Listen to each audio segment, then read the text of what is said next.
그래서 위구르 쪽을 선교하시면서 수많은 제자들을 많이 또 생성하시고 또 제자들 만들어서 키워서 또 사역지도 보내시기도 하시고 하신 굉장한 선교의 또 큰 일들을 하셨습니다. 그런데 선교지에 있다 보니까 너무나도 사역자나 또 우리 그리스도인들이 하나님 그 형상, 우리 예수님의 형상을 담지 못하고 그리스도인답게 살지 못하는 그 안타까운 모습을 보시고 계속해서 그것을 어떻게 하면 회복할 수 있을까에 대해서 오랫동안 연구를 하셨고 지금 그 아름다운 열매들이 맺어지고 있는 그런 분이십니다. 우리가 선교지에 나갈 때에는 전문성도 있고 영성도 있어야 되겠지만 사단의 그 수많은 공격들, 우리를 어지럽게 하고 우리를 넘어뜨리려고 하는 사단의 수많은 공격들이 있는데 거기에 우리가 속절없이 그냥 넘어지고 있는 그런 모습들을 봅니다. 정말 우리 IMS는 특히나 선교지에 가서 선교사분들 밑으로 들어가서 그분들을 섬기고 와야 되는데 여기에는 우리 최상희 목사님이 말씀해 주시는 그런 각오로 무장되지 않는다면 우리마저도 허물어지고 거기서 또 사단의 수없는 거짓 메시지에 넘어져서 또 사역이 일어나지 않는 경우들도 많이 생길 거예요. 그렇기 때문에 최상희 목사님의 이 강의가 우리에게 너무나 소중하고 귀합니다. 한번 우리 같이 이 목사님의 말씀을 들으시면서 마음을 다시 각오하고 든든하게 세우고 선교 현지에 나갈 수 있는 우리가 되었으면 좋겠습니다. 이 시간 나올 때 우리 환영하는 목소리로 또 환영하겠습니다. 박수 쳐주시죠.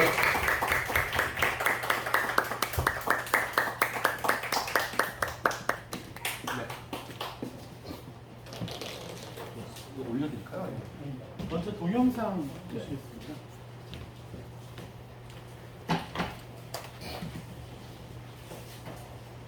제가 현재 사역하는 방향은 아닌데 예전에 이제 좀 이런 흐름으로 사역해 왔다는 것들을 한번 좀 참조로 한번 보셨으면 좋겠습니다.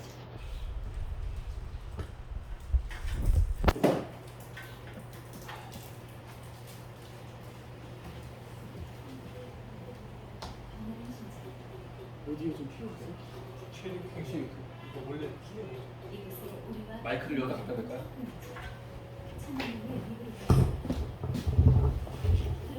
자, 처음부터 다시 해볼까요? 처음부터 하세요. 스승이적으로 자신들의 한과 hum을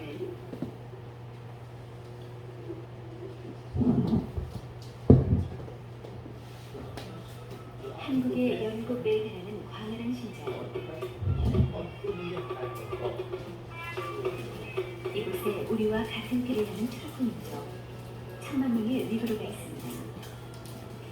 트루크 민족은 유일하게 피지배 민족이며 중국 소수민족으로 자신들의 한과 hum을 이슬람에서 위로받으며 소망 없이 어둠 속에서 살고 있습니다. 우리 가정은 2000년 봄에 중국에서 가장 낙후된 지역 중에 하나인 호탄으로 들어갔습니다. 호탄은 해발 1500m로 사막의 모래바람이 강하게 부는 이 땅의 척박한 현실은 영적으로도 소망 없는 땅이라고 소비를 했지만 아버지는 이 땅을 사랑하시며 모든 거짓 현실을 극복하라고 말씀하셨습니다. 우리는 이 땅에 사도적 은사를 가진 사역자가 필요함을 깨닫고 그 은사들을 부르짖으며 호탄 전 지역을 밟으며 기도해 나갔습니다. 1년이 지난 뒤에 회사 차원의 제도치로 정든 현지 친구들을 위로하며 오름치로 올라가려 했습니다. 20년 전부터 서구 사역자들이 신장에서 사역했지만 국경이라는 지역적 민감함으로 인해 강한 공산주의의 감시와 이슬람의 핍박으로 변변찮은 열매가 없는 암흑의 상황이었습니다. 급기야 1997년 장기 사역자들이 전도중 발각되어 추방되자 더욱 소망이 없어지고 위축되어 사역자들은 한 명의 열매를 얻기 위해 수년을 눈물로 기도할 수밖에 없었습니다. 하지만 하나님은 그간의 많은 단기팀들의 중보를 기억하게 해주시며 이 거짓 사랑의 속죄에도 공격적인 복음을 전하라고 격려하셨습니다. 그동안 한 영혼에게 전도하기 위해 수년의 시간이 필요했었지만 담대함을 주셔서 캠퍼스에 나가 전도할 수 있었고 그동안 교제했던 신조들이 쫓겨로 들어와 중국 열방 제자교회를 개척할 수 있게 해주셨습니다. 우리 공동체 식구들은 무슬림들이 1년 중 한 달 동안 금식하는 라마단 기간에 함께 영라마단 금식 기도를 하며 신실한 무슬림들이 주님을 영접하도록 기도하게 해주셨습니다. 이들은 믿은 지 얼마 되진 않았지만 경찰과 이슬람의 핍박 속에서 계속 성장하고 있습니다. 한 형제는 17가지 합병증으로 죽어가는 아내가 기도를 받고 살아나 헌신적인 그리스도인이 되었습니다. 자신의 신분이 마을에서 밝혀지자 이슬람 세력의 사주를 받은 깡패들이 집에 큰 돌을 던졌고 어린 막내 딸이 돼 그 돌이 맞아 입 주변이 찢어지기도 했습니다. 그럼에도 이들을 축복할 수 있겠느냐는 질문을 했을 때 그것이 하나님의 뜻이라고 고백했습니다. 하나님은 우리 형제들에게 자신이 그리스도인이라는 것이 알려지면 대학에서 추방당하는 위험과 비밀 경찰들의 집요한 신문을 받으면서도 오히려 복음을 전하는 담대함을 주셨습니다. 현재 세계교회는 중국이 마지막 선교의 주체가 될 것을 기대하며 중국에서 100만 대군의 선교사들이 예루살렘까지 진격해 나가길 기도하고 있습니다. 그러나 이들 한족에게는 피지배 민족을 이해하고 섬길 역량이 부족합니다. 그래서 하나님은 신장의 위구르 민족을 통해 중국의 한족들이 훈련받고 자신의 민족적 한계를 뛰어넘는 하나님의 정병이 되기를 바라십니다. 우리 가정은 알파와 G12 사역에 헌신하여 현지인들을 완전한 거룩과 완전한 헌신으로 무장된 군대로 만들고자 노력하고 있습니다. 또한 우리 가정이 비전에 부족함 없는 지도자 되기를 부르짖고 있습니다. 하나님의 관심은 모든 민족에게 있습니다. 자신의 가족과 교회, 나라에 국한된 복음은 제한된 복음입니다. 그만큼 하나님의 능력도 제한받으실 수밖에 없습니다. 그러므로 자신의 자녀처럼 미전도 종족을 위해 기도할 신명을 가진 성도들을 애타게 찾고 계십니다. 저희 가정은 여러분과 더불어 하나님의 비전을 이루고 싶습니다. 성도님들의 중보 없는 비전은 공유한 것일 뿐입니다. 하나님의 비전을 이루는 동역자로 여러분을 초대합니다.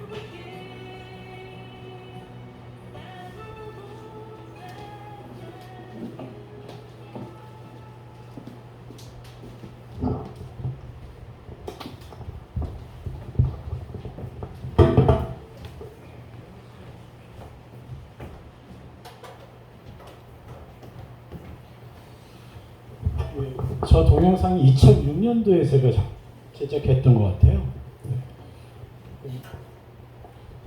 이제 저걸 작성하게 된 이유가 뭐냐면 제가 평신도로 나갔어요 그때는. 근데 교회에서 저한테 딱 10분을 주겠대요. 그래서 제가 나갈 게 뭐가 있느냐 그냥 보여주자 해가지고 만든 거예요. 지금과 그때 당시 저희 이제 사고와 세계관이 많이 바뀌었죠. 전 저렇게 하면 다 되는 줄 알았어요. 그런데 안타깝게도 현실이 그렇지 않더라고요. 특별히 이제 제가 선교지에 가서 제가 이제 정말 저는 이제 미대를 나와서 자동차 디자이너가 되려고 오랫동안 미대생 도서관에서 공부만 했어요. 장학금 받으려고 장학금 받고 풀브라이트 장학금 받아서 이제 미국 가서 지금 이제 세계에서 가장 유명한 아트 센터라고 이제 카 디자인 쪽에서 이제 가장 유명하죠. 그래서 거기 나와서 대학 교수가 되고 또 디자이너가 되고 그래서 또 한편으로는 또 사람들 성경 공부도 하고 좀 되게 멋있는 삶인 것 같았어요. 그때 당시 저로서는. 근데 이제 그거를 이제 다 포기하게끔 하나님이 이제 이끌어 주셔서 그리고 선교사로 나갈 때쯤에는 제게 그런 마음이 있었어요. 교만한 마음이었는데 이슬람 다 죽었어 이제 그냥 간다 이러면서 이제 딱 갔는데 이슬람하고 싸우기는 맨날 내 아내랑 싸우고 있고 또 내 주변 선교사들이랑 싸우고 있고 내 고참 선배 선교사랑 싸우고 있고 근데 가만히 나중에 또 이렇게 보니까요 그 선교사들이 수많은 우리 이제 회사라 그래요. 어떤 회사에서 왔느냐, YM에서 왔느냐, 뭐 인터콤에서 왔느냐, 아니면 뭐죠 외계에서 왔느냐. 그런데 재밌는 건 뭔지 아세요? 자기네들끼리는 안 친해요.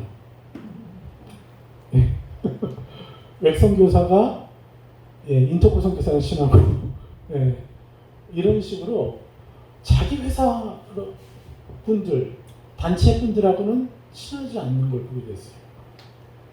참 희한하다. 그리고 저는 그 모임 자체가 너무 싫었어요. 우리 단체 매주마다 모일 때 계속 판단하고 서로 그러는 시간들이 있어서 그거 하고 나면 기분이 너무 상해서 오는 거예요. 그리고 점점 그러다가 어떻게 되냐면 2주로 바뀌고요. 한 주마다 모이던 모임이 2주에 한 번으로 바뀌고 나중에 한 달에 한 번으로 바뀌고 이렇게. 근데 그거 아십니까 여러분들?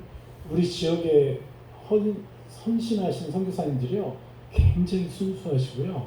사람들도 한 번 한 번 따져보면 굉장히 좋은 분들이라는 사실. 그런데 왜 그들은 거기 가서 원수가 됐을까요? 저하고 이게 안 맞아요.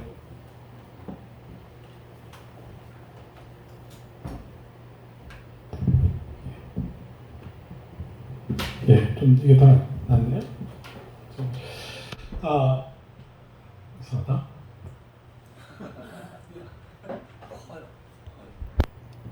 이쪽으로 할게요. 제가.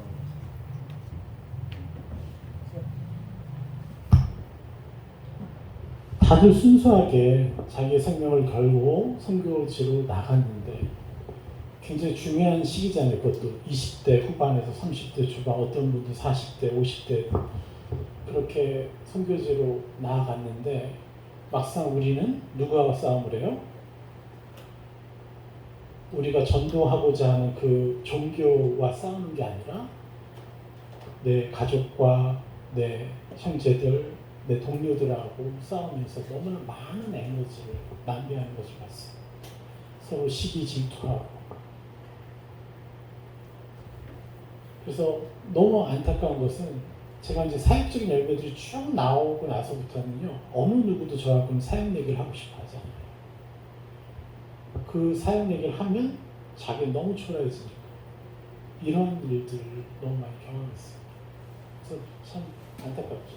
그래서 제가 오늘 여러분들하고 이제 다음 주까지 나누고 싶은 것은 다른 것보다 중요한 3가지의 영역들을 좀 나누면 어떨까 이런 마음이었어요. 첫 번째가 바로 나는 누구와 싸우는 존재인가.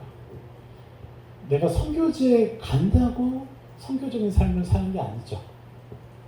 내가 선교지에 나가지 않더라도 사실 이곳에서도 나는 선교적인 삶을 얼마든지 살 수가 있어요. 그래서 이 땅에서 나는 하나님이 원하시는 삶을 살고 여기서 그런 것들이 탁월하게 진행되면 선교지로 나가서 사역하면 되는 것이죠. 그리고 굳이 선교사를 안 가더라고 하더라도 이 땅에서 하나님 원하시는 삶을 살면 그게 바로 선교인 거죠. 선교가 무엇입니까? 다른 문화와 문화적인 이 속박을 깨트리고 다른 문화에 묶여있고 그들의 문화와 그들의 종교에 묶여있는 사람들을 그 세계관에서 해방시켜서 하나님 아버지를 만나게 하는 것이 선교잖아요. 그렇지? 그러기 위해서는 우리가 뭘 해야 돼요? 바로 우리가 적을 알아야 되는 거죠. 그럼 우리를 공격하는 적이 누구냐? 사실 이 누구와의 싸움에 대해서 우리 너무나 모르고 너무나 순진하게 알고 떠났어요. 저기 아까 이제 영상 보시면 저희 큰아들 둘째 아들이 나와요. 그래서 전도할 때는 전도가 거기는 어떻게 전도해야 되냐면 5년 10년 살아도 한 명 얻기가 어려운 땅이었으니까 선교사님들이 울어요. 많이 남자 선교사님들이. 얘 한 현지인을 신입생 때 만났는데 이제 내일 모레면 졸업이라는 거예요. 근데 복음을 한마디도 전하지 못했대요. 그러면서 우시더라고요. 왜? 잘못 전했다가 신고가 들어가면 추방이니까. 그래서 노방전도라는 건 상상도 못해요. 길거리에 앉아있는 사람한테 가가지고 직접적으로 예수님을 전하는 거를 상상을 못해요. 근데 제가 조금 그분들하고 좀 스타일이 좀 달랐어요. 그래서 저는 저렇게 하고 다녔어요. 사람들 만나자마자 1시간 뒤에 복음 전하고. 이제 그게 안 돼. 왜 그게 좀 부자연스러우니까 일부러 제 큰아들 데리고 가가지고요. 저쪽 가서 놀게 해요. 캠퍼스 가가지고. 저쪽 가서 놀아. 그러면요. 이상하게 그쪽 현지들은 한족이나 위구르족이나 거기 13개의 종족, 민족이 있는데 다 좋아해요, 아이들을. 그럼 애들한테 말을 걸어. 그러면 넌 누군데 내 아이한테 말을 거니? 하면서 이제 만나서 이제 그 친구의 인생 얘기를 물어보는 거야. 어디 출신이니? 너네 부모는 어떤 분이니? 넌 어떤 삶을 살았니? 근데 놀라운 건 이 친구들이 한 번도 자기 인생에 대해서 깊이 관심을 가지면서 물어본 사람이 없었다는 거예요. 그래서 1시간만 쭉 물어보고 그 말을 잘 경청해주고 정말 진심으로 걱정해주기만 해도요. 제가 복음을 전해도 신고를 하지 않더라고요. 네. 너무 놀랍죠? 1시간 딱 끝나면 무조건 이제 복음을 전하는 거예요. 그런데도 오히려 못 받아주는 걸 미안해하더라고요. 이게 뭔지 아십니까? 우리 너무 잘 알고 있잖아요. 미국 사람들은 절대 몰라요, 이거. 서구 사람들, 우리는 알아요. 네? 우리 한국 사람들이 정의 문화가 트로크 민족이 다 갖고 있는 거죠. 그래서 한 영혼을 귀히 여겨주고 관심 가져주고 그러면서 그 인생을 위해서 이렇게 하는 것이 어떤 것인지 쭉 얘기를 하면 이 아이들이 쭉 받아들인다는 거예요. 그래서 그러면서 제가 한 학기 내내 그렇게 했는데 한 명도 영접하지 않았어요. 그런데 그때 알았어요. 이슬람 친구들이 또 이 민족이 어떤 생각으로 살아가고 있는지 알게 됐어요. 배운 거죠. 그래서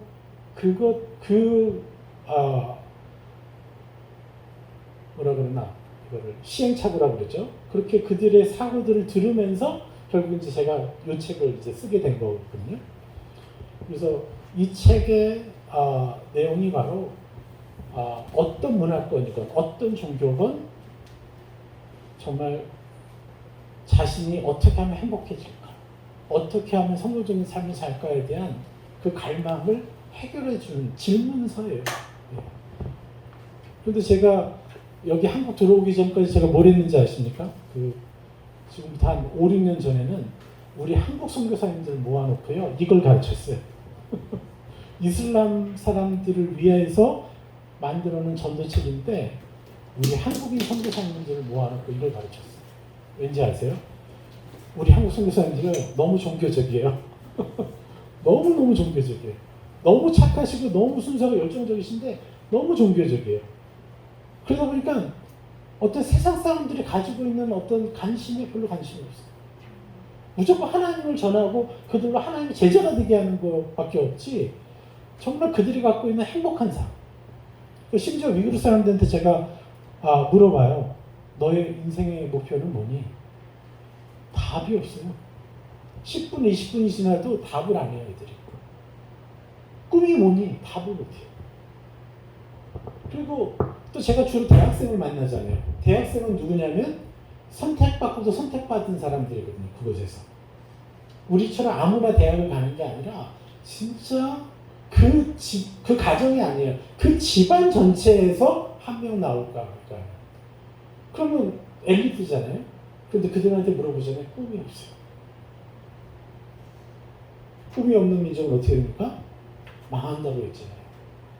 이슬람이 꿈을 꾸지 못합니다. 근데 왜 꿈을 꾸지 못하는지 아십니까? 바로 이 가게 안에서 아버지와 어머니의 형상을 깨트리기 때문에 그래요. 어렸을 때 존중받지 못해요. 아버지로부터. 무슨 얘기하면 진짜 낯이 날라오고요. 이런 사기 그릇이 날라다니고 그렇게 그 아이들의 말을 받아주고 그런 생각을 했어? 대단한데? 이런 게 아니라 정말 그 권위에 의해서 지배받는 삶을 살게 되니까 이 아이들이 자연스럽게 무슨 생각을 새롭게 한다는 것 자체를 두려워하고 그리고 아예 불가능하다고 생각합니다. 그래서 그거 아십니까? 이슬람 이제 전 유라시아까지 중앙아시아까지 이슬람화가 되는데 한 5, 6세기가 걸렸잖아요. 그 전까지 페르시아 민족이 어떤 민족이었어요? 그들이 이슬람화 되기 전에 과학을 발전시켰던 민족이잖아요. 그런데 이슬람 되고 나서 노벨 평화상을요, 노벨 평화상 외에는 받아본 적이 없어요. 이 똑똑한 민족인데 이슬람화 된 이후로부터 그들은 노벨 평화상 외에는 받아본 적이 없어요. 노벨 평화상을 받기 쉽죠. 압제당하니까. 네? 이 온 세상에 과학으로 무엇을 문화적으로도 도움을 준 일이 없다는 거예요. 그만큼 그 찬란했던 민족이요. 그 아비의 형상이 깨어짐을 통해서 그대로 무너져 버린 거예요. 그래서 얘네들은 성공도 원하지 않네 도대체 뭘로 접근해야 되나? 근데 행복하고는 싶대요. 근데 그 행복이 뭐냐? 이 행복에 대한 구체적인 그림도 없어요. 그냥 공무원 돼가지고 대학 나와서 공무원 돼가지고 우리 부모님 잘 모시면 그 최고의 행복이고 최고의 비전인 거예요. 너무 안 될 거죠. 그래서 제가 그곳에 가서 한 일이 끊임없이 그 아이들 대신해서 꿈을 꿔주는 일이었어요.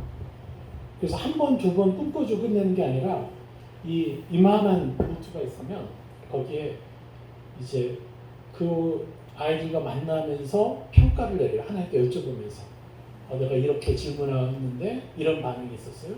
그럼 나는 어떻게 다음 질문을 해야 되나요? 하고 여쭤보면서 느껴진 대로 쓰고 그리고 마지막에는 그 아이들을 위해서 기도 제목을 적었어요. 그 기도 제목을 그러니까 깨같은 글씨로 기도 제목을 써서 한 영혼이 그 A4 용지 10장을 채우니까 영접하기 시작합니다. 제가 그걸 100사람을 썼어요. 1년 동안. 100사람을. 그랬더니 13명 영접하더라고요. 그런데 그거 아십니까? 제가 언어가 그때도 좀 형편이 없었어요. 제가 질문하면 못 알아들어. 무조건 질문만 알아요. 질문하는데 얘가 대답하는 것을 50%는 알아듣겠어요. 네. 그런데도요, 제자형이 되는 거예요. 근데 가만 봤더니 이게 뭐였냐면, 그 아이들을 대신해서 제가 대신 꿈꿔주고 계속해서 선포했던 것을 이 아이들의 마음 안에 들어가는 거예요. 알게 된 거죠. 그래서 제가 이제 이 강의 때 마지막 파트에서 멘페이지라는 것을 여러분들에게 알려드리고 싶어요. 청년들이 이제 선교지에 가서 이제 사람들을 만날 때 어떻게 만나고 또 어떻게 기도해야 되는지에 대해서 그 멘페이지라는 것만 잘 작성해도요, 여러분 진짜 영적인 거인이 돼서 나올 거예요. 네. 왠지 아세요? 우리는 원수를 축복하면 하나님이 내게 기름 부음을 보여주잖아요. 그렇죠? 어쩔 수 없어요. 그래서 저절로 들어와요. 원수를 특별히 사랑하면. 그래서 기도하고 축복해주면 이거 빛이 들어오는데 제가 매일 쓰잖아요, 그거. 그리고 여러분들이 제일 먼저 싸울 사람이 누군지 아세요? 청년 간다고 그랬나? 우리 형제? 누구랑 싸울 것 같아요? 받자마자. 놀러 갈 것 같은데. 본인 아이들하고 놀아준다고. 너무 지난주에 굉장히 좋았는데 누구랑 싸울 것 같아요? 공항직원이랑? 네. 눈치 빠른데? 네, 그럴 것 같은데, 근데 이제 그 사람 한 번 싸우고 끝날 사람이야. 괜찮아. 한 번 축복해주고 보내면 돼요. 빨리빨리 하면 돼. 다음부터 이렇게 사기치지 않는 하나님의 아들입니다 하면서 이렇게 축복해주는 거예요. 그러면 그 사람을 보내면 되는데, 이제 매일마다 만나야 될 사람 누구예요? 본인이 도우러 갔던 선교사님 하고 매일 싸우게 된 거예요. 그거 아세요? 요즘에 이제 그 선교단체에서 보고서가 나왔는데 단기 선교로 이제 아랍권, 이 이슬람권에 보낸 청년들이요 80%가 예수님을 떠났대요. 단기 선교로 1년 이상 보낸 사람. 왜 그렇겠어요? 자기가 함께 사역했던 선교사님들의 삶을 보면서 실망해서 아예 하나님 자체를 교회를 떠나버렸다.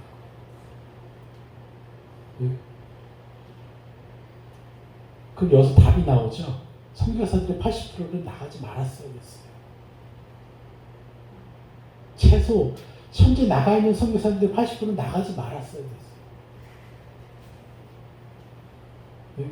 여러분 잘 아시잖아요. 그곳에 어떤 선교사님들이 있는지, 제일 부유한 선교사님들이 얼마나 정치를 잘하시는지 여러분들은 가난하게 생각하시는 순사셨기 때문에 그렇지만 얼마나 자기 세력을 만들고 권력을 잡으려고 하고 헤게모니를 잡으려고 하는 분들을 우리가 잘 알고 있지. 차라리 그분들은요 선교사로 나가기보다는 더 훈련받아서 좋은 집사님으로 훈련받았으면 교회에 더 유익이 됐을 거예요. 근데 무조건 은혜 받으면 예전 분위기는 다 뭐야? 무조건 신학교 가야 되는 분위기. 네. 그래서 제가 사역하는 것이 뭐냐면 바로 하나님의 형상에 대한 사역을 하는 겁니다.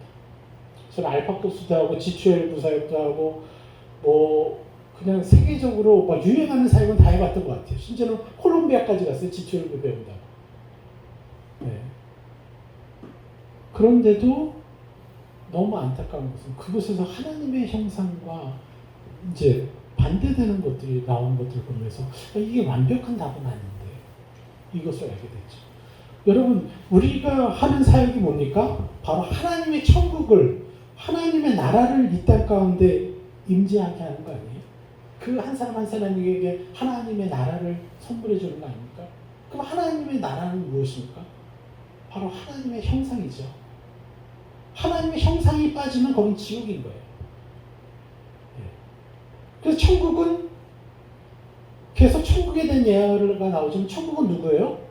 일꾼을 부르러 간 주인과 같으니 하면서 그 천국은 다른 게 아니라 그 임금이고 포도원의 주인이고 이 그분 자체가 천국이라고 하는 거예요.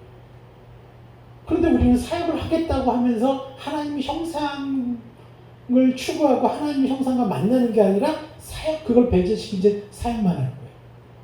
그래서 순수했던 선교사님들이 5년, 10년 지나고 나면 이제 타협하기 시작해요. 열매가 하도 안 나오니까. 그리고 예수 그리스도의 장성한 분량에 이른다는 꿈은 아예 사라져버려요. 이게 너무너무 안타까운 현실이죠. 저희 같은 경우는 우리 이슬람 현지인들 이제 제자 삼고 이제 주일 예배를 해요. 저희가 주일 예배를 보통 한 3시간, 4시간 정도 드려요. 예. 뭐 설교만 1시간 반 했으니까요. 찬양 1시간, 설교 1시간 반. 그리고 또 교제하고 나누고 그리고 밥까지 먹고 이렇게 쭉 피드백까지 나누면 4시간, 5시간이 흘러가요. 그리고 이들이 길 밖을 나가자마자 세상은 이슬람이에요. 그러니까 제가 이들에게 어떻게 하면 하나님과 동행하게 해줄까? 그러면서 제가 만든 게 이제 다이어리.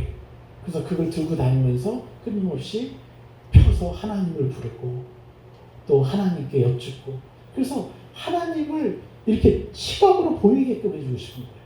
그래서 영적인 다이어리를 만들어서 거기다가 계속 가지고 다니면서 쓰게 하고 그럴 때마다 하나님 더 많이 부르잖아요. 그때부터 그들 가정에서 역사는 어둠들이 쫓겨나기 시작하는 거예요.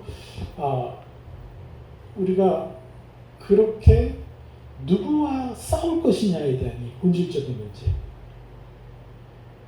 금방 다이어리 얘기한 것도 뭐예요? 내가 이 세상에 살면서 세상의 것을 그대로 받아들이고 있는 거예요. 저들이 생각하는 것, 저들이 말하는 것, 이 분위기. 그런데 나는 누굽니까? 하나님의 사람이잖아요. 그럼 하나님의 사람은 그곳에서 하나님의 기름 부음을 부어줘야 되는 사람인데 안타깝게도 그 흐름에 휩쓸려 다니는 거예요. 그래서 그들로부터 내가 지배받지 않기 위해서 하나님을 부르고 그리고 하나님 뭐라고 말씀하시는지 느껴지는 것들 적어보고 그리고 그거 가지고 또 물어보고 이러면서 계속해서 하나님과 교제하는 시간을 늘려가고 나중에는 감정의 영역까지 정복하는 이제 그런 건강한 하나님의 감정을 갖게 하는 거죠. 예, 그 싸움을 해야 되는데 우리는 무조건 전도해서 사람들이 영접하면 된다는 거예요. 그리고 그들에게는 하나님의 형상을 가르치기보다는 그냥 열심만 가르치는 거예요. 그래서 너무 많은 사람들이요, 선교적으로 성공하는 사람들이 있어요. 그런데 그들의 문제는 뭐냐면요, 열심으로 선교를 하지만 실제로 그들의 삶에서는 뭐가 없어요? 하나님의 형상이 없어요.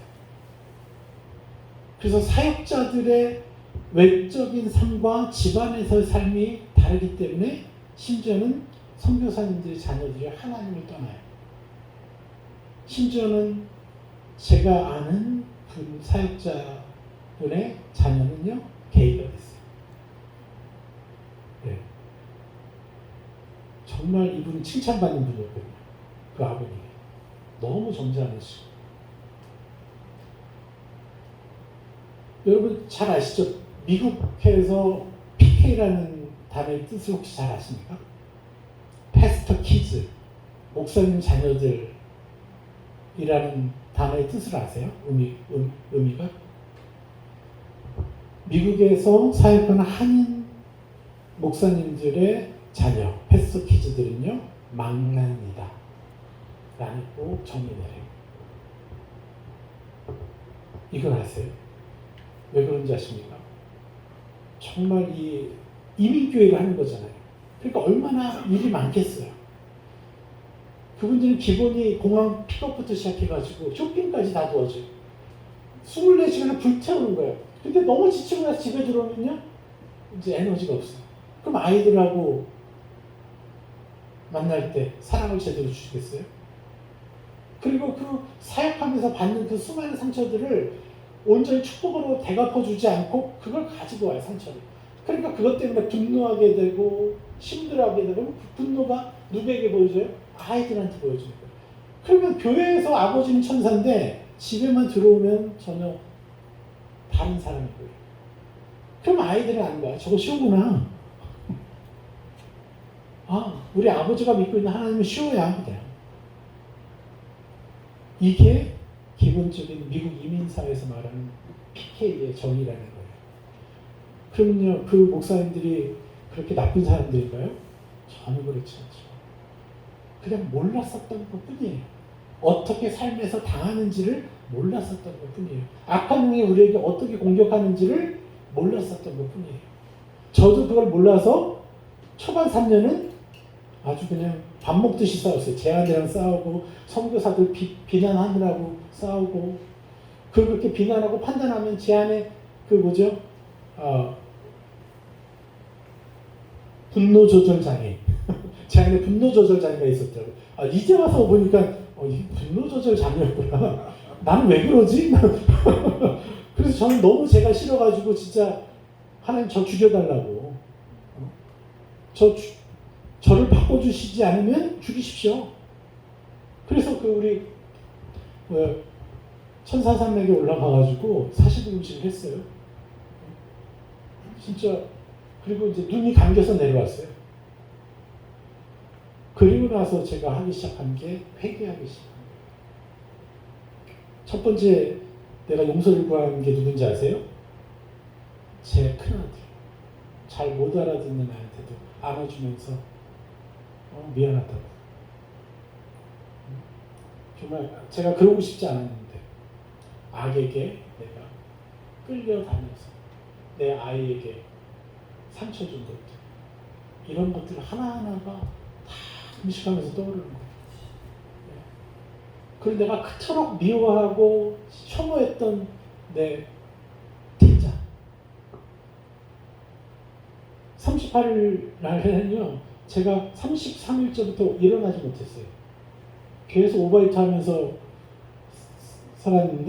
지냈는데 38일째 되는 날은 뭐가 스쳐갔냐면, 그렇게 원수 같았던 그 나의 팀장이 어릴 적에 어떤 삶을 살았는지를 하나님 파노라마를 쫙 보여주는 거예요.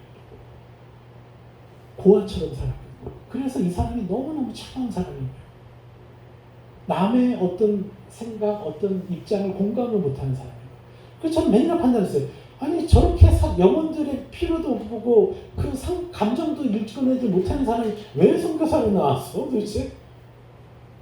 그 저는 정의로운 사람이라서요. 저보다 나이가 많건 뭐 팀장이고 상관없어요. 그냥 들이받는 난 그게 정의인 줄 알았어요. 합법적으로 그렇게 뭐라고 하고 진짜 한 3년 지나고 나니까 엄청 제가 철이 없었구나. 그걸 알았죠. 그러니까 알고 보니까 저는 더더욱 철이 없는 사람이었죠. 왜? 나와 다른 것이지. 저 사람들이 각자 상처가 나와 다른 것이지 저게 혐오할 대상이 아닌데 다르고 연약한 것이 있다면 내가 품어주고 도와주면 되는데 저렇게 고아처럼 사신 분이 어떻게 선교사까지 나왔어요? 이거 대단한 헌신 아니에요? 난 그것을 볼 수가 없었던 거예요. 그냥 내 눈앞에 보이는 나의 기준에서 수준 떨어지는 것들만 보이는 거야. 판단거리만. 근데 그거를 기가 막히게 악하면 끊임없이 판단하도록 도와줘요. 그리고 내가 생각조차 못했던, 상상하지도 못했던 판단거리를 또 가져다 줘요. 그래서 내 옆에서 연약해 보이는 저 사역자를 내가 도와줘야 되는데, 격려해줘야 되는데, 판단하고 있어서 반대로 다 깨트려버리는 거예요. 그래서 모든 선교단체가 다 깨져버렸어요. 그런데도 더 충격적인 사실이 있습니다. 우리 대회를 자주 했어요. 어쨌거나 우리 그 지역은. 그리고 초교파. 또 초교파로 잘 모이고요. 그리고요. 목회자, 평신도 그런 거 하나도 안 따져요. 다 무조건 선교사예요. 초반에 계셨던 목회자 선교사님들이요. 너무 훌륭하셨어가지고요. 그런 계급을 못 따지게 만들어놨어요. 너무 훌륭하죠? 그런데 그곳에 많은 이제 선교단체 장이나 이런 분들이 그 지역을 지나쳐 가요. 예. 그러면서 그분들이 하신 얘기가 뭔지 아세요? 여기처럼 이렇게 순수하고 연합이 잘 되는 지역은 처음 봤대요. 저 속이 뒤집어지려요. 나는 뻔히 알고 있는데. 다른 지역보다 좀 낫겠죠. 근데 저는 그 실체를 알잖아요. 너무 많고. 예수님 믿은 지 얼마 안 됐는데 내가 너무 좀 심한 얘기를 하나? 실체를 알았는데. 그래서 저는 이제 알게 된 거죠. 우리가 싸워야 될 것은 내 내면과의 싸움이구나. 내 내면에 나를 다스리고 있는 이 어둠들과의 싸움을 잘하면 다른 사람들을 내가 예수님의 시야로 볼 수 있고 예수님의 감정으로 느낄 수가 있고 그리고 그들의 연약함을 내 판단거리가 아니라 내가 그들을 존귀히 여길 수 있고 오히려 또 존경할 수 있고 어떻게 저런 연약함이 있는데도 여기까지 오셨을까? 진짜 나중에 존경까지 할 수 있고 그게 뭐예요? 바로 예수 그리스도의 형상인 거죠. 예수 그리스도의 마음인 거죠. 그것을 가져야지만 우리는 온전한 싸움을 할 수 있다는 것을 알게 된 거예요.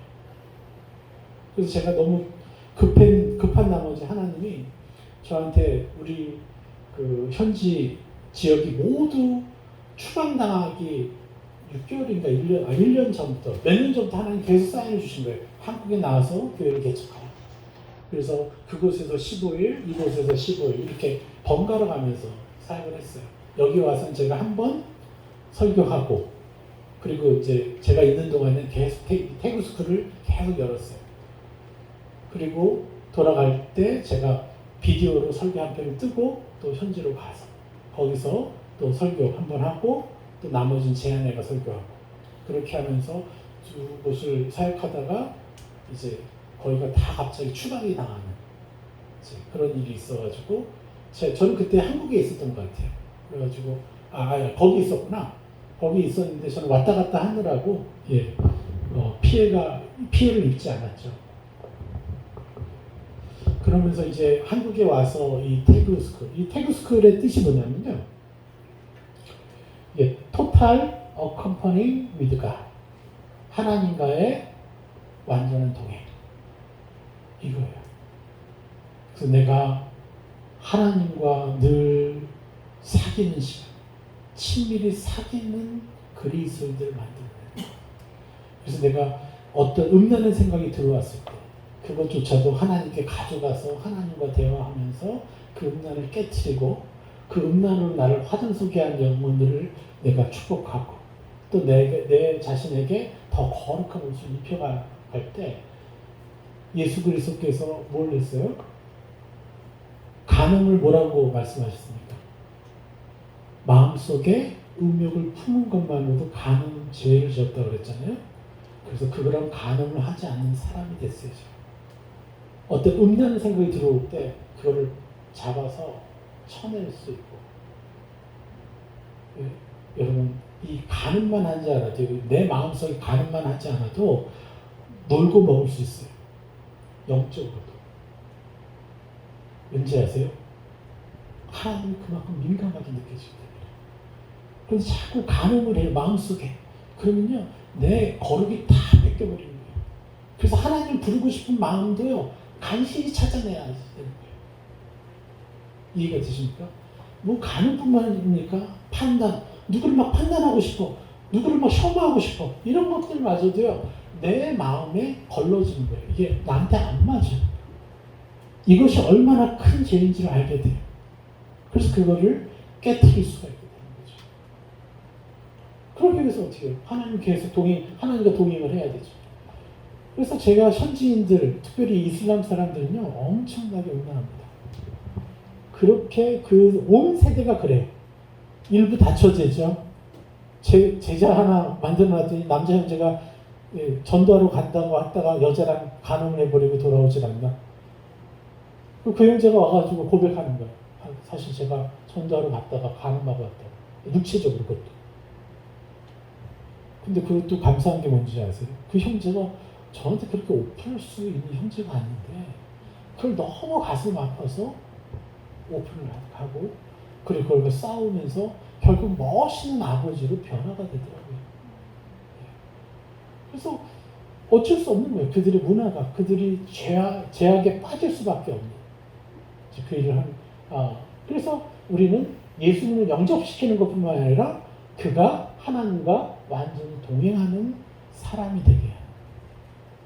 그럴 때 그냥 우리가 수많은 무브먼트가 있지 않습니까? 빌리그레아 뭐부터 시작해서 너무 많은 무브먼트가 있었죠. 아까 제가 참여했었던 지초의 부사역도 무브먼트 중에 하나였죠. 근데 그 세대가 사라지면요 남지 않아요. 안타까워요. 왠지 아세요? 그 안에 하나님의 형상이 결여됐기 때문이다. 그래서 제가 모든 어떤 선교 무브먼트나 이 백투레이즈라는까지 심지어 그것까지 다 참여해 봤는데 결국에 제자들의 핵심 안에 예수 그리스도 형상이 배제되는 순간부터 이거는 무브먼트로 끝나고 사역으로 끝나고 경쟁으로 끝나는 거예요. 막 서로 더 좋은 제자를 인정받고 싶어가지고 경쟁을 해요. 이런 것들을 끊어낼 수 있는 방법은 하나님의 형상을 소유한 제자들을 세우는 것 외에는 없구나. 저희가 다 쫓겨났잖아요. 그런데도요, 저희 교회는 유일하게 살아있어요. 왜 그러겠어요? 그들은 혼자서도 예배할 수 있는 자예요. 지금 몇십만 명이 붙잡혀 갖고 있는 거예요. 그렇죠? 이거는 이제 더 얘기하기가 어렵고요. 그래서 우리가 제가 이제 해드리고 싶은 것은 우리 누구와의 싸움인가를 명확히 아는 건데 한번 볼까요?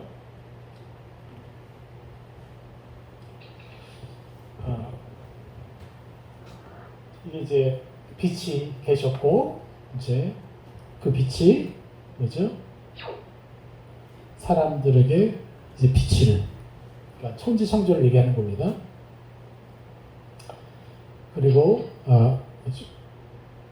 그래서 하나님이 그 빛으로 사람들을 비추고 그리고 사람들은 거기에 반응하는.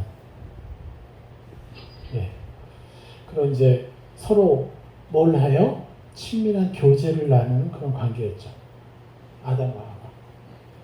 그러니까 하나님과 대화를 할 줄 알고 하나님의 감정을 서로 교환할 수 있어요. 느낄 수 있어요. 여러분 이것만 하면요. 하나님의 자녀죠. 그냥. 하나님 친아들과 같은 거죠. 이 정도만 되면요. 예수 그리스도처럼 사역할 수 있어요. 살아갈 수 있어요. 그런데 아담과 하와에게 이것을 주셨어요. 그러니까 우리가 얼마나 사실 위대한 존재예요. 그런데 우리가 잘 알고 무슨 일이 있어요? 사람들이 죄를 져서 아담과 하와가 죄를 져서 뭘 해요? 관계가 끊어진 거죠. 그래서 우리는 어떤 존재였냐? 잠시만요. 같이 읽어볼까요? 땅 위에 모든 것을 정복하고 하나님의 형상으로 다스릴 능력들을 부여받은 존재. 이게 창세기 1장 28절의 본뜻이에요. 이 땅의 주인은 누굽니까? 이 세상의 정사와 권세 잡은 자는 누구예요? 사단이잖아요. 그 사단이 있는 곳에 누구를 보내셨어요? 아담과 하와를 보내셨어요. 하나님 교회를 보내시지 않으셨습니다. 처음 보내신 거는 가정이에요. 그래서 사실 가정이 교회가 되지 않으면 그 가정이 예배드리는 가정이 되지 않으면 우리는 세상의 문화를 깨트릴 수 없어요.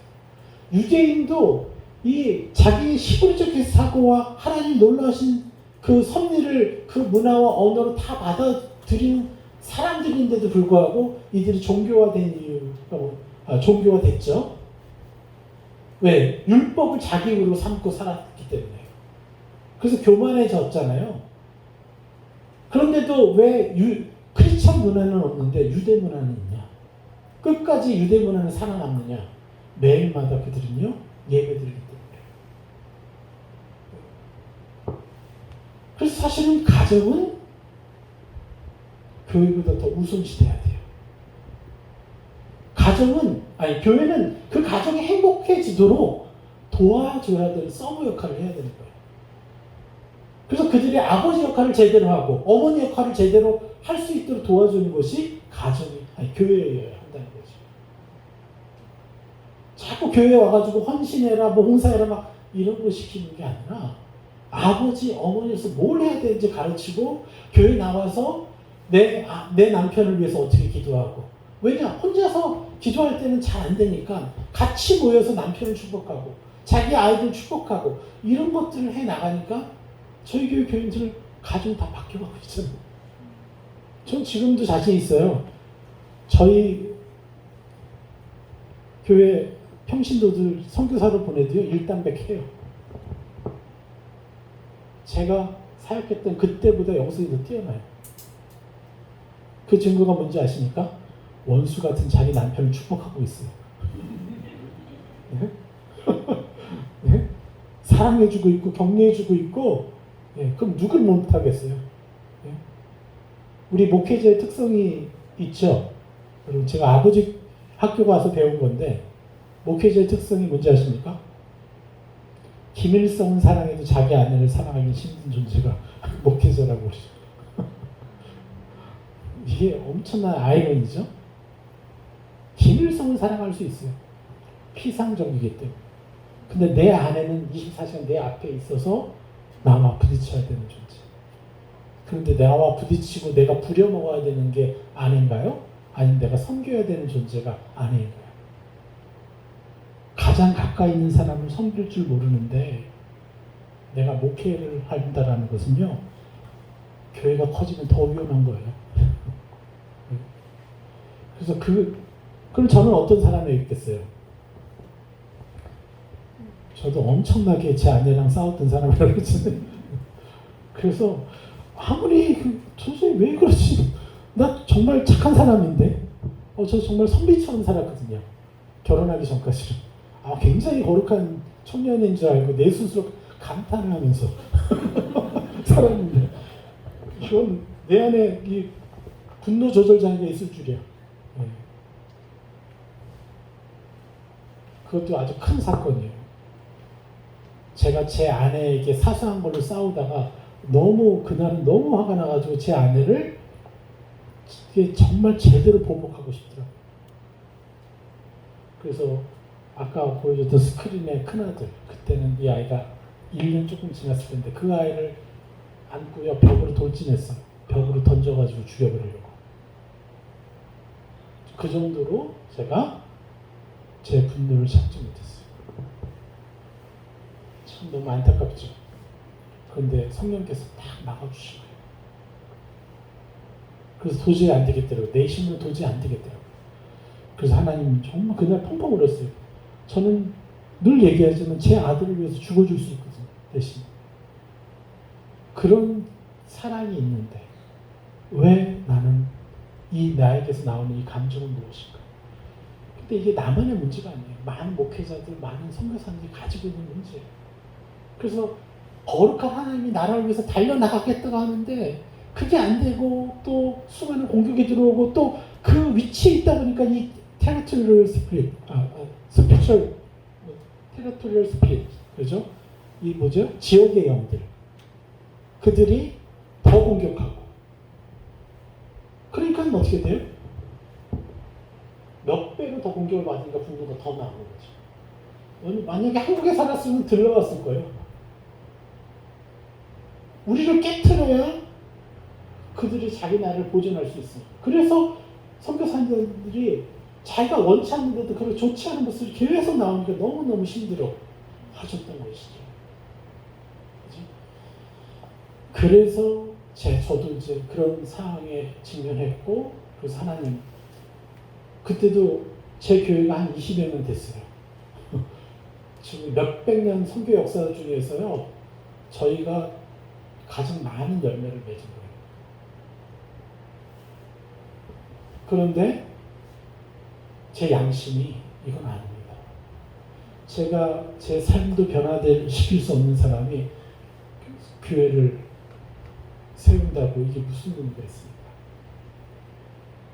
그래서 이제 천사로 올라가서 금식하면서 정말 하나님과 깊은 것들을 나누면서 이제 하나하나 저의 문제점들, 가장 큰 문제가 사람들을 함부로 판단하면서 살았던 저의 문제들, 이것들을 이제 깨닫기 시작하고 하나하나 이제 그것과 싸우기 시작했어요. 갑자기 또 어디로 간 건가? 예. 아무튼 지금은 판단이 아니라 뭘 해요? 그들의 연약함이 있으면 저 나중에 이제 설명해 드리겠지만 그들의 옛사람을 벗겨주고 새 사람을 입혀주는 기도를 하면서 그들을 대신 영적인 보복을 하기 시작했어요. 전에는 막 판단하고 그들을 미워했던 보복을 했다면 또 심지어는 기분 나빠서 딴 사람한테 가서 그 사람 했던 일을 잘못한 일을 낱낱이 다 밝혀내는 그런 보복을 소소한 보복을 했죠. 그런 보복이 아니라 이제는 그 영혼이 변화될 수 있도록 그 영혼이 속고 있는 그 자신의 상처된 옛 습관들을 제가 예수 그리스도의 이름으로 벗겨주고 그에게 새로운 새 사람을 입혀주는 기도를 하기 시작하고 그러고 해도 잘 안 된다 싶으면 금식까지 해주면서 그렇게 축복해주면서 보복을 하기 시작하니까 그들이 바뀌기 시작하더라고요. 가장 큰 이유는 뭐예요? 저에게 그 빛이 들어와서 더 강력한 기름 부음을 생각하기 시작했어요. 네. 근데 이거 전에도요, 저희는 기서회적이 많이 일어났어요. 뭐 귀신도 축성 뭐 기본적으로 되는 거고 뇌종양 치유되고 뭐하고 이런 것들이 다 됐어요. 그런데 여전히 난 누구를 판단하고 누구를 미워하고 심지어는 제 아내를 바라면서 째려보고 아주 도끼눈 뜨면서 네, 그렇게 이게 하나님의 형상일까요? 제 아내를 도끼눈 뜨고 바라보는 게 예수님이 그렇게 보시겠어요? 제 아내를? 근데 왜 저는 그렇게 보고 있죠? 제가 사단의 자식이니까 그렇죠. 네? 제가 사단을 저희 주인으로 모셨으니까 그렇죠. 그래서 그런 나의 주인된 것 하나하나를 다 끄집어내서 짓밟아버리는 그런 이제 사역을 하기 시작했어요. 그거는 이제 다음 주 뭐 이렇게 말씀을 드리도록 하겠습니다. 네.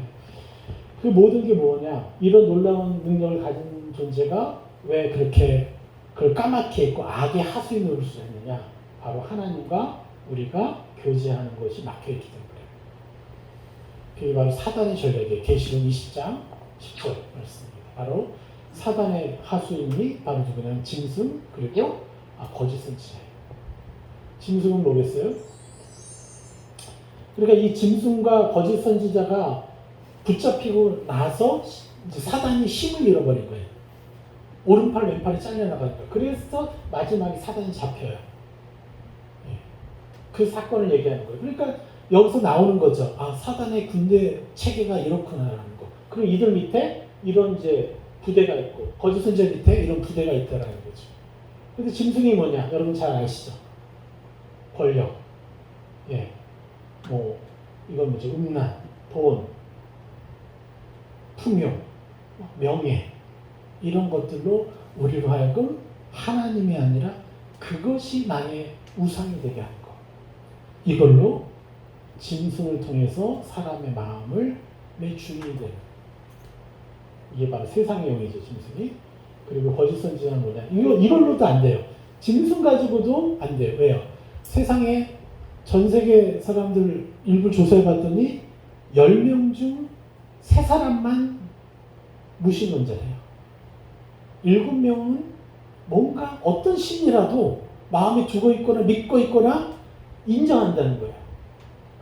그러니까 이 짐승이 아무리 발악을 해도요, 어떻게 해요? 한계가 있는 거죠. 그래서 하나님께 나아가고자 하는 사람을 막을 수가 없는 거예요. 그래서 사단이 뭘 만들어냈냐? 바로 거짓 선지자.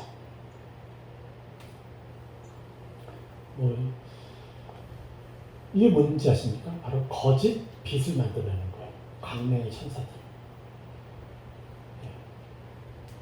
광명의 천사들을 계속해서 만들어내가지고 이슬람에 빠지든지 신두교에 빠지든지 불교에 빠지든지 무속에 빠지든지 계속해서 종교에 묶여서 처음엔 그게 그럴듯한데 들어가면 두려움에 휩싸이는 거예요. 그래서 거기 밖을 나오지 못하게 해요. 그래서 다른 신을 찾지 못하게 하는 거죠. 이게 바로 악한 영이 사단이 거짓 선지자를 통해서 하는 거예요. 그래서 이를 통해서 뭘 해요? 그런 이제 다른 종교들을 계속 만들어내는 거죠. 근데 이 종교들과 이 거짓 선지자, 그러니까 종교들은 바로 거짓 선지자의 수하들이죠. 그럼 거짓 선지자들, 이 종교들의 특성은 뭐죠? 종교와 진리의 차이가 뭡니까? 우리 기독교의 차이가. 다 종교들은 자기의 노력으로 의를 사는 거잖아요. 그게 모든 종교의 특성이에요. 그래서 헌신을 할수록 그 신이 나를 받아준다고 여기는 거예요.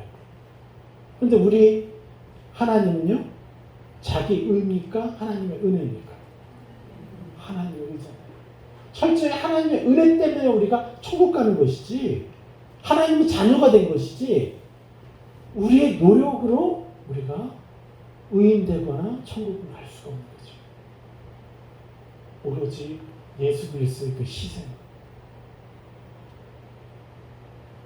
그래서 제가 이슬람 사람들을 만나서 전도할 때 너무 쉬웠어요. 막 자전거 타고 가다가 어떤 이제 구두 수선하고 무슨 수선하는 사람이 의상에 앉아 있는 거예요. 위급 사람이. 그래가지고 거기가 앉아가지고 이것 좀 해달라고 하면서 이제 말을 거는 거예요. 만약에 당신이 자녀가 몇 명 있냐고 물어보는 거예요. 그럼 한 3이 있대요. 3이 있냐고. 그러면 만약에 신이 당신한테 와가지고 당신 자녀들을 천국에 보낼지 지옥에 보낼지 결정 권한을 당신한테 준다면 당신은 어떻게 하겠냐고. 그럼 여러분들은 어떻게 하겠어요?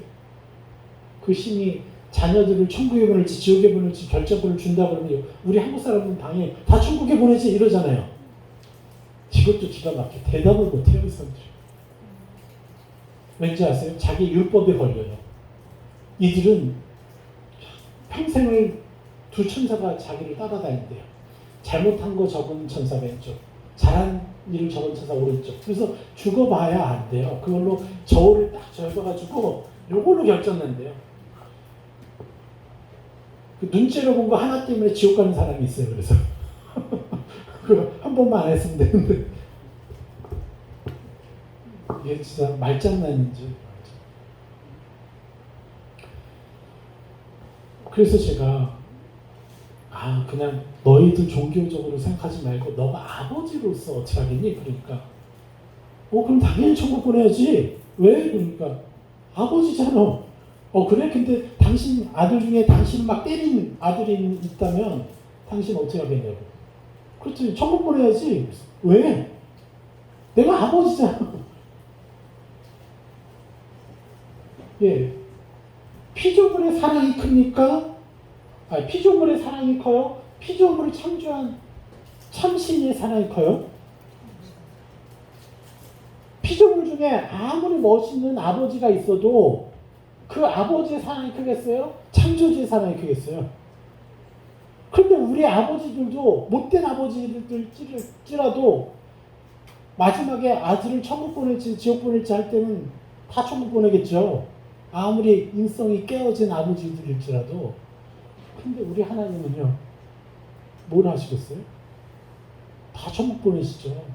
그러려고 일부러 천국 보내시려고 그걸 하도 못 믿으니까 예수 그리스도를 내려보내서 진짜 그 잔인하게 죽임을 당하는 걸 다 보여주시면서까지 내가 너희를 샀다라고 얘기하시는 거 아닙니까? 그래서 천국은 우리의 의로 가는 게 아니라 침노하는 것으로 가는 거잖아요. 네? 천국은 침노하는 자일 것이라고 분명히 말씀하는 거잖아요. 자격이 없는데 하나님의 사랑을 의지해서 그거 내 겁니다라고 그것을 강탄해 올 때, 강탄하는 믿음을 취할 때 하나님이 가장 기뻐하시죠. 왜요? 너가 진짜 나를 믿는구나. 너가 너의 행위를 믿는 게 아니라 내가 너희를 희생한 그 사랑을 믿어줘서 고맙다.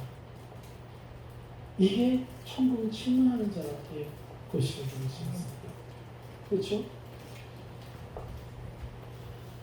네. 거짓 선지자가 뭘 해요? 참 하나님을요, 피조물의 아름다운 아비보다 수준 낮은 형상으로 변질시키는 거예요. 이 거짓 선지자들이.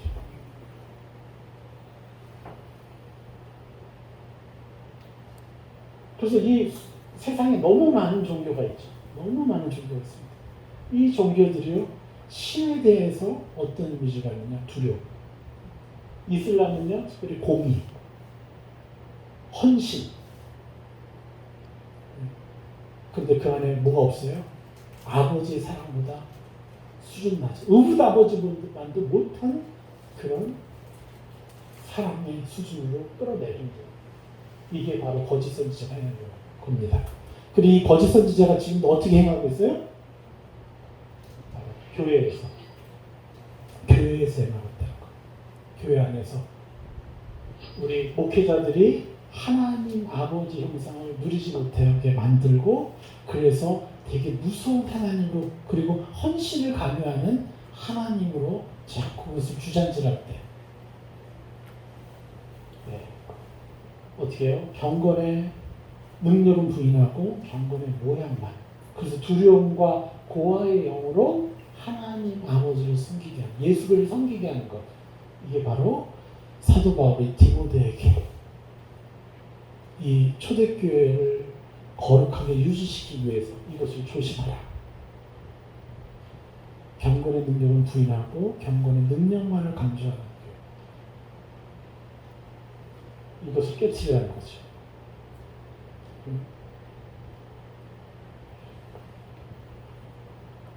그럼 우리는 여기서 얼마나 벗어나느냐. 그래서 우리가 얼마나 참 하나님과 얼마나 부자의 관계, 부녀의 관계를 누리느냐. 이것이 제자도의 가장 핵심이 되어야 되는 거죠. 그럼요, 이런 사람은요, 무엇이든 하나님 앞에 가져가서 축복하기 시작해요. 제가 지지난주에 저희 딸이 판단에 대한 메시지를 주일날 제가 좀 했었나 봐요. 그래서 월요일날 저희는 이제 가정 예배 드릴 때마다 피드백을 나눠요. 감사드리고 나서 이제 주일날 예배 드렸던 거 어떻게 적용했니? 하고 이제 묻는 시간이 있었는데, 저희 딸이 이제 고3인데 이 아이는 되게 자기중심적인 아이예요. 이해할 것 같아. 예술가들. 예술가들은 자기의 세계가 있어야 되거든요. 그래야지 뭔가를 해요. 저도 좀 자기 세계가 있었어. 저도 이제 미대 오빠였기 때문에 자기 세계에 팍 빠져가지고 겉멋만 들어가지고 막. 그런데 저희 딸만 유일하게 애니어그램 상으로도 특이해. 4번인 거예요. 우리는 막 9번, 8번 막 이러는데 어쨌든 그것도 근데 그래서 나는 도대체 이 아이의 세계를 모르겠어. 제 아내도 나도 이 아이의 세계를 모르겠대요. 그러던 아이가 이제 하나님과 만나면서 이번엔 또 어떻게 고백하냐면 이제 제가 담배 피우는 게 죄입니까? 술 마시는 게 죄입니까? 아니면 그 술 마시고 담배 피우는 사람을 혐오하는 게 죄입니까? 그런 얘기를 잠깐 했던 것 같아요. 그랬더니 우리 리니가 하는 말이 자기 그러고 다녔다는 거야. 길을 가다가도 술 취한 사람들 보면 저런 사람이 다 있어 이러면서 다녔는데 내가 진짜 죄인이었구나. 내가 그분들을 조금이라도 축복해주고 저분들은 얼마나 힘들어했으면 술을 쉴까. 얼마나 답답하면 담배를 필까 하면서 하나님 저들이 하나님을 만나는 사람입니다 라고 축복해주지 않고 판단하고 있었다는 거예요. 진짜 자기가 죄인이었다라는 것을 고백하더라고요. 그리고 이제 나는 더 열심히 축복하겠다는 거예요. 이게 기본이에요. 그렇죠? 우리 형제는 어땠습니까? 많이 판단을 했어요? 사람들?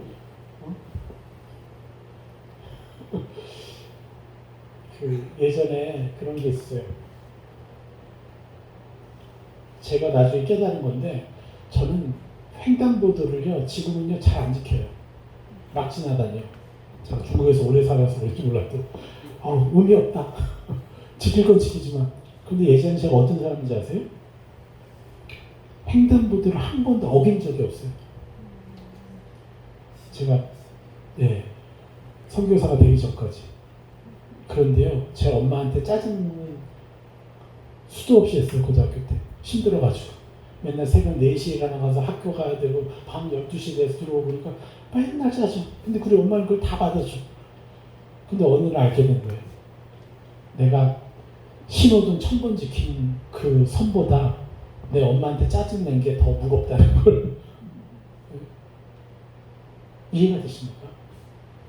지금 너무 우리가 세상이 만들어낸 잘못된 원리와 기준에 우리가 속고 살았다는 거예요. 사람을 미워하고 판단하고 혐오한다는 것이 얼마나 죄인지. 우리 기독교가 완전히 정치의 수화로 들어갔잖아요, 지금. 좌파 우파 따지면서 좌파는 우파 뭐라 그러고 우파에 속한 교회는 또 좌파들 뭐라 그러는데 혐오해요. 우리는 혐오해야 됩니까? 아니면 축복해줘야 됩니까?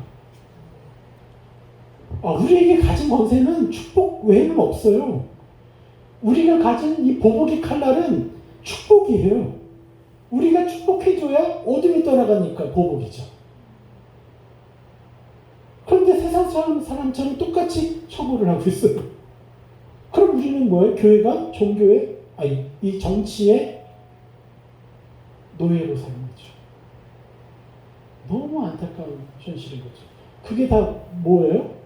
이것 때문에 경건의 모양만을 추구하다 보니까 하나님의 자녀다 삶을 살지 못하고 고아처럼 사니까 하나님하고 감정적인 교류가 한 번도 없어요.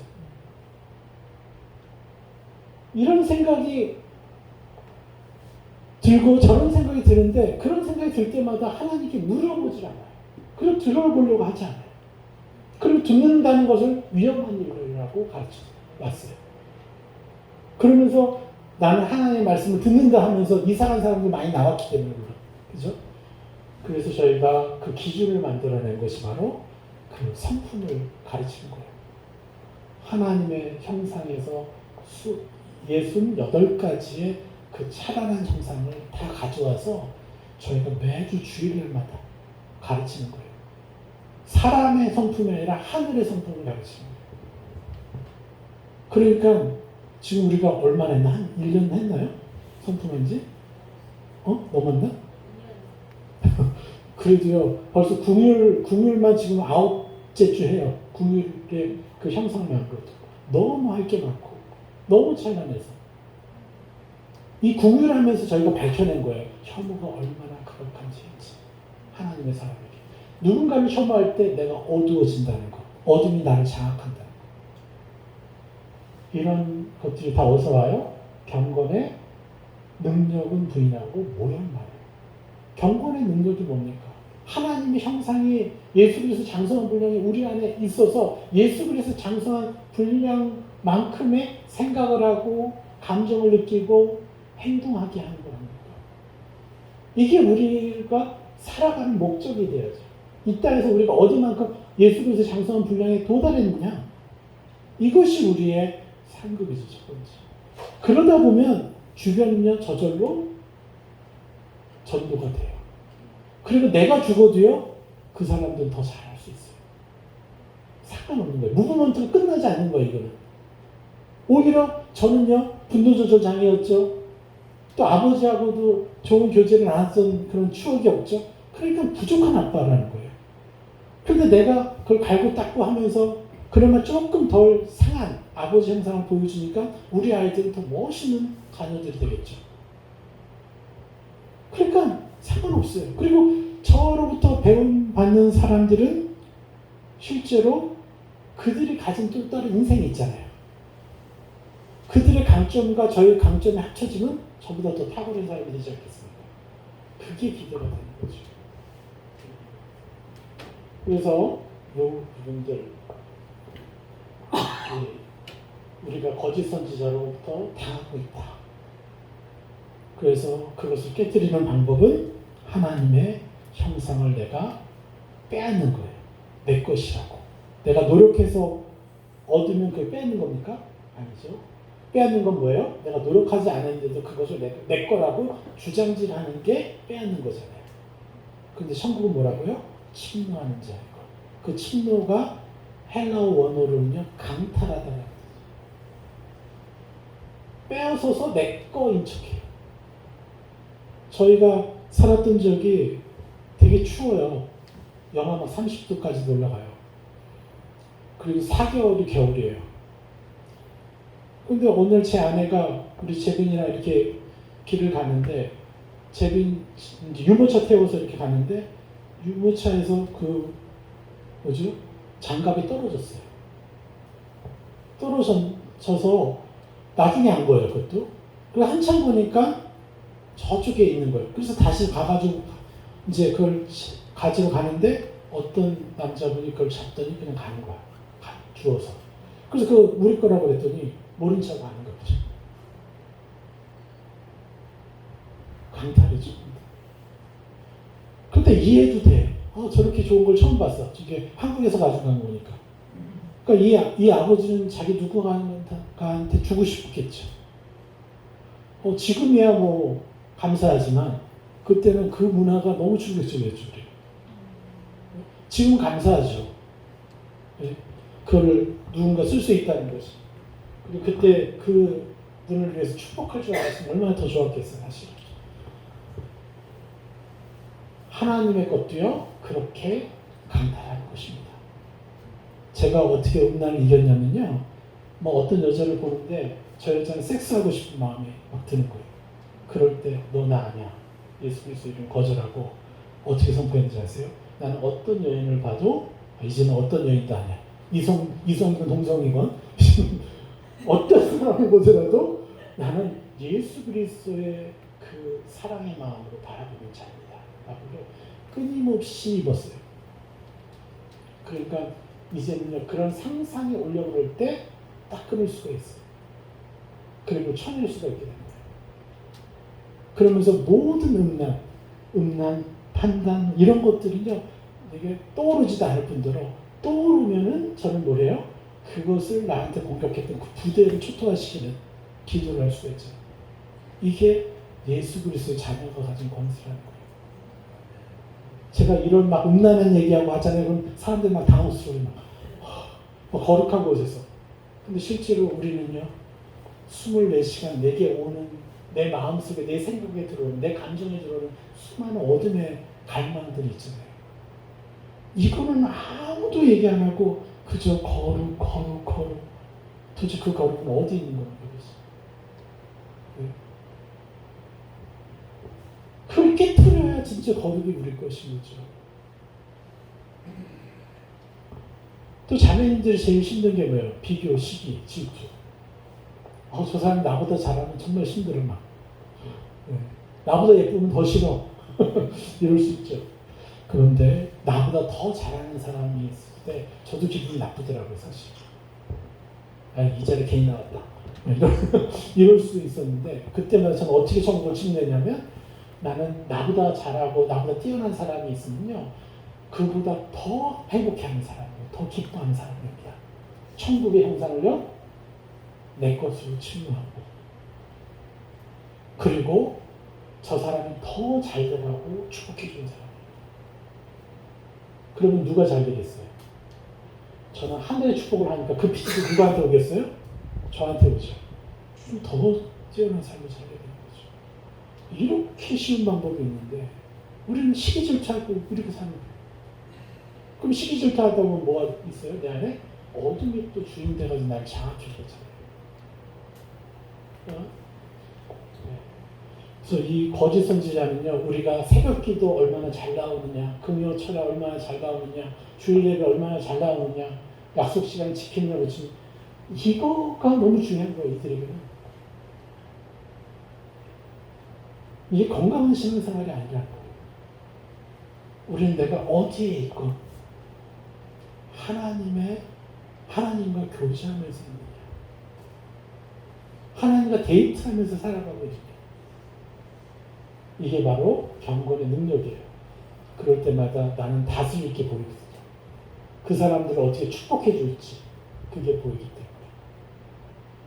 그래서 저희가 이러한 것들, 누구와의 싸움이냐?